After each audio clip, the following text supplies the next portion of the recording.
I wish to commend the majority of Migori County people who are true to their civic duty of observing peaceful elections and waking up very early to cast their votes and waiting patiently for the results by the IEBC, mandated with the responsibility of conducting the elections.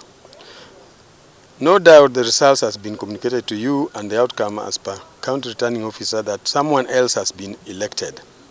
However, I wish to point out the following.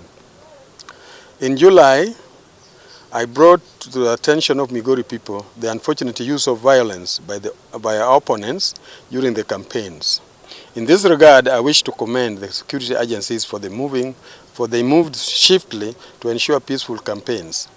Unfortunately, the spectre violence reared its ugly head during the eve of the election and on the election day, particularly in Awendo, Rongo, Suna East, Suna West, and Ntmaru in Kuria East. We will be releasing the details of the violent activities in due course. Secondly, Migori residents faithfully responded to their call of civic duty and came out in large numbers to vote.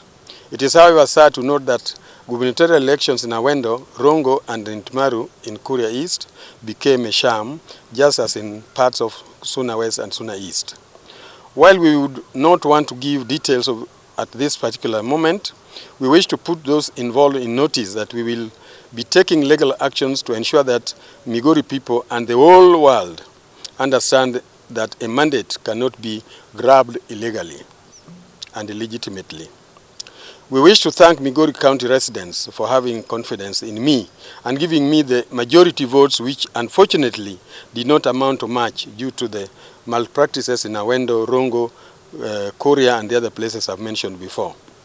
For instance, our agents were intimidated, some assaulted, and thrown out of the polling stations and tallying centers. This led to a pattern in which our opponent ensured that he obtained almost 90% of votes cast in those selected areas, which is not evident in other constituencies.